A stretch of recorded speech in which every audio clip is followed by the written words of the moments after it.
Army chief general Qamar Javed Bajwa और उनकी family का टैक्स रिकॉर्ड किसने लीक किया है, इस हवाले से अब इसाक डार साहब ने नोटिस ले लिया है। कुछ बड़ी इंपॉर्टेंट डिटेल्स हैं वो आपके साथ शेयर करूंगा।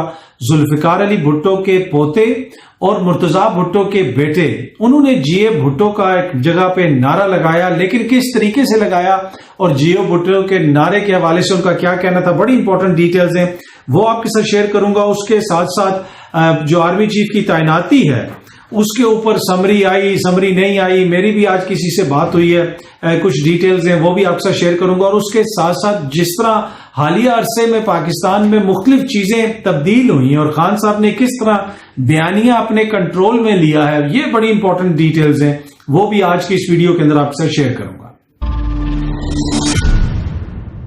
जी अस्सलाम वालेकुम, उम्मीद है कि आप सब लोग खैरियत से होंगे। सबसे पहली चीज जो मैं आपके साथ शेयर करना चाहता हूं वो है जनाब आर्मी चीफ और उनके खानदान का टैक्स रिकॉर्ड। ये टैक्स रिकॉर्ड जनाब बिल्कुल सामने आ गया। फैक्ट फोकस ने इसके हवाले से एक स्टोरी की और ये वो सारी चीजें जो वो सामने लेके आए ये डिक्लेयर्ड है, ये नहीं है कि कोई छुपी हुई चीज सामने आ गई, लेकिन ये टैक्स में डिक्लेयर्ड चीजें हैं और वहां से गवर्नमेंट के पास ये तमाम इंफॉर्मेशन मौजूद थी और वहां से ये इंफॉर्मेशन निकाल के जिसको भी दी गई और जिस तरीके से भी अहमद नूरानी साहब या उनके जो भी उनकी तहकीकाती टीम है सहाफियों की उनके पास पहुंची और फिर उन्होंने स्टोरी की। अच्छा, अब इसके ऊपर इसाक डार साहब ने जनाब नोटिस ले लिया और उन्होंने कहा है कि जनाब पता चलाया जाए कि ये टैक्स रिकॉर्ड लीक किस तरह हुआ। जिस तरह मैंने अपनी पिछली वीडियो में भी जिक्र किया था कि इंपॉर्टेंट चीज ये है कि ये लीक क्यों किया गया, इस मौके के ऊपर किसने लीक किया, किस तरीके से लीक हुआ, तो इसके हवाले से जानना जरूरी है। अब इसाक डार साहब ने जो प्राइम मिनिस्टर के स्पेशल असिस्टेंट टू पीएम है ऑन रेवेन्यू तारिक महमूद साहब, उनको जनाब इसका हेड बनाया और कहा है कि जनाब आप इसको तहकीकात करें और पता लगाएं कि वो कौन से हुकूमती अफसरान हैं जिन्होंने ये चीज लीक की है। इसलिए कि ये जो सारा रिकॉर्ड है ये हुकूमत के पास होता है, एफबीआर के पास होता है, टैक्स का जो डिपार्टमेंट है उनके पास होता है, तो ये जो सिविलियन साइड ऑफ हुकूमत है वहां से ये सारी चीजें लीक हुई हैं।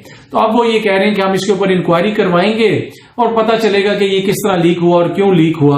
अब देखते हैं उसके जो भी नतीजे आएंगे, लेकिन इस मौके के ऊपर ये इन चीजों का सामने आना, उसके ऊपर बहुत जो है सारे लोग क्वेश्चंस कर रहे हैं कि इस मौके के ऊपर क्यों ये चीजें सामने आई, इसकी वजह क्या हो सकती है, क्या ये एक सादा लीक है या इसके पीछे कोई और मकसद था, किस वजह से ये सब कुछ किया गया इस मौके के ऊपर। बाकी अगर जो जिस सहाफी के पास स्टोरी पहुंची है उसने तो जो चीजें उसके पास पहुंची हैं उसने स्टोरी दे दी, क्योंकि ये सारी चीजें गवर्नमेंट के रिकॉर्ड से हैं। और अब जो जिस तरीके से इसाक डार साहब ने ये कहा कि हम इसके ऊपर तहकीकात करवाएंगे, तो एक तरह से तो उन्होंने ऑथेंटिकेशन ये कर दी कि ये जो सारे डॉक्यूमेंट्स हैं ये वाकई सही डॉक्यूमेंट्स हैं और ये गवर्नमेंट के डॉक्यूमेंट्स चोरी हुए हैं या गवर्नमेंट्स के किसी बंदे ने जो है किसी सोर्स ने लोगों को ये डॉक्यूमेंट्स दिए हैं। इस हवाले से जो भी मजीद तफसीलात आएंगी मेरी कोशिश होगी कि आपसे शेयर की जाए। अच्छा, मैं भुट्टो साहब के जो कहा जाता है कि जी हकीकी वारिस मुर्तजा भुट्टो के जो बेटे हैं उनके ऊपर भी आऊंगा, जियो भुट्टो के नारे के ऊपर आऊंगा, लेकिन एक और चीज जो मैं आपसे शेयर करना चाहता हूं वो आर्मी चीफ की तैनाती के हवाले से। अब ख्वाजा आसिफ साहब ने ये कहा है कि जनाब हमने तो कोई समरी दी नहीं, सुबह से इसके ऊपर मीडिया भी रिपोर्ट कर रहा है, लेकिन ये अमल शुरू हो चुका है। आज मैं एक बड़े सीनियर सहाफी के साथ बैठा हुआ था और उसको जिस बंदे को उसने मैसेज किया और जिस बंदे ने ये कंफर्म किया कि जनाब समरी चली गई है, उससे बाखबर बंदा पाकिस्तान में कोई नहीं हो सकता, ये मैं दावे से कह सकता हूं, और वो कोई सहाफी नहीं है, मैं आपको बस इतना कह सकता हूं। और उसने कहा है कि समरी चली गई, हुकूमत माने या ना माने कि समरी गई है या नहीं है, लेकिन समरी इस वक्त जा चुकी है और समरी हुकूमत के पास पहुंच चुकी है। एनीवे, वैसे दबे लफ्जों में तो हुकूमत भी कहती है कि प्रोसेस शुरू हो चुका है। अच्छा, खान साहब ने एक बयानिया जो है वो बनाया, बहुत सारे लोग ये कहते हैं, लेकिन खान साहब ने एक बयानिया नहीं बनाया। खान साहब ने बहुत सारे बयानिए बना के फोल्ड करके अपनी जेब में रख ली। इस मुल्क में अगर आपने सियासी मुखालफिन को टारगेट करना होता था तो आप गद्दारी के सर्टिफिकेट, जहां से गद्दारी के सर्टिफिकेट आते थे, सियासी मुखालफिन की मैं बात कर रहा हूं, अब वो जो है सारे शिकायत कर रहे हैं कि इमरान खान हमें जनाब गद्दारी के सर्टिफिकेट दे रहा है। दूसरी चीज, जो मजहब था, जिस तरह लोगों के खिलाफ मजहब कार्ड खेला जाता है, खान साहब के खिलाफ भी खेलने की कोशिश की गई, लेकिन वो भी जिस तरीके से खान साहब ने अक़वाम मुत्तहिदा में तकारीर की, जिस तरह की एक अथॉरिटी बनाई मजहब के हवाले से जो उनका है, वो सब कुछ भी खान साहब ने अब उनके जो लोग उनके वोटर हैं, सपोर्टर हैं या उनके नहीं भी हैं, वो भी इस चीज को मानते हैं कि जनाब आप खान साहब के ऊपर हर किसी किस्म का इल्जाम लगा सकते हैं, لیکن یہ الزام نہیں لگا سکتے کہ وہ جو ہے کہ مذہب کے حوالے سے جو ان کا رویہ جو ہے وہ کسی دوسرے سے کم ہے یا وہ اس حوالے سے خیال نہیں کرتے. وہ تو اقوام متحدہ تک جناب انہوں نے جو موقف لیا وہ پوری قوم کے سامنے ہے. اور اسی طرح جس طریقے سے انہوں نے امریکہ کو ایبسولوٹلی ناٹ کہا، یہ سب کچھ کہا، تو ان کے اوپر آپ جو ہے غداری کا فتویٰ بھی نہیں لگا سکتے. تو یہ سارے بیانیے خان صاحب نے جناب بنا دیے ہیں اور بنا کے اپنے پاس رکھ لیں. لیکن اس کی ایک بڑی وجہ ہے، یہ بڑی امپورٹنٹ وجہ جو بھی میں آپ کو بتا رہا ہوں. پہلے یہ ہوتا تھا کہ خبریں ایک دو لگتی تھی، کوئی ٹی وی پروگرام چلتا تھا جو کہا جاتا تھا بیانیہ بنتا ہے. اب وہ صورتحال نہیں رہی. اب عوام خصوصاً نوجوان جس کو صحیح سمجھیں گے وہ اس کو اپنا ہیرو مانیں گے. اب عوام کو ہیرو دے نہیں سکتے. اب عوام کو آپ یہ نہیں کہہ سکتے کہ یہ ہیرو ہے، وہ نہیں مانیں گے. وہ جو دیکھیں گے جس کو کہ یہ ہیرو ہے وہ اس کو ہیرو مانیں گے. ٹھیک ہے، پہلے تو کسی کتاب میں وہ ایک دفعہ پڑھ لیتے تھے کہ جناب یہ ہیرو ہے، یہ بڑا محب وطن تھا اور یہ تھا وہ تھا. اب وہ دیکھتے ہیں، اب وہ لاکھوں کروڑوں ٹک ٹاک کی ویڈیوز روزانہ دیکھتے ہیں. میں روزانہ کی بات کر رہا ہوں، لاکھوں کروڑوں، اور بڑی ذمہ داری سے بات کر رہا ہوں کہ یہ اپلوڈ بھی ہوتی ہیں اور روزانہ دیکھی بھی جاتی ہیں. ان کو دیکھتے ہیں، وہ وہاں سے بیانیے بنتے ہیں. ٹک ٹاک کھولیں تو صحیح نا، آپ کے ہو رہا کیا.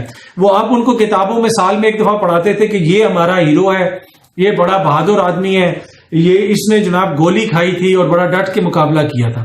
اب وہ کروڑوں ویڈیوز وہ دیکھ رہے ہیں کہ یہ ہے جس نے 4 گولیاں کھائیں اور 4 گولیاں کھانے کے بعد بھی وہ باہر نکلا اور اس طریقے سے اس نے اپنا موقع اس نے لہرایا ہے.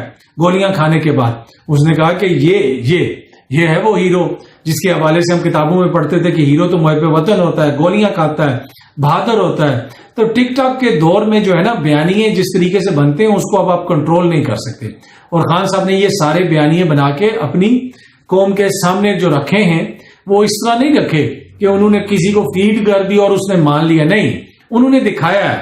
لوگ نوجوان دیکھتے ہیں. آپ سمپلی ٹک ٹاک کھول لیں اور اس کو سکرول کریں تو آپ کو پتا چل جائے گا کہ میں کیا کہہ رہا ہوں، کہ کس طریقے سے کیا ویڈیوز ہیں، لوگ کیا دیکھتے ہیں. تو یہ سب کچھ انہوں نے اپنے سامنے دیکھا ہے تو ان باتوں کے اوپر یقین کیا.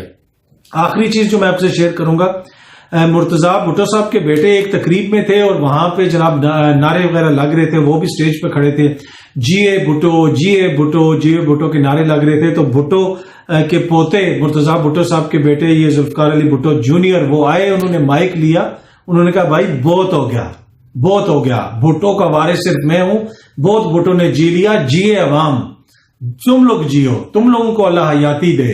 یہ ایگزیکٹ ورڈز ہیں ان کے. انہوں نے وہاں پہ نعرہ بھی لگوایا. انہوں نے کہا کہ عوام جو ہے آپ کا یہ ہے ملک، آپ جیئیں، یہ نہیں کہ بھٹو جیے. بھٹو کا تو وارث صرف میں ہوں، تم لوگ اس پاکستان کے وارث ہو. کب تک ہم یہ نعرہ لگاتے رہیں گے کہ جیے بھٹو، جیے بھٹو؟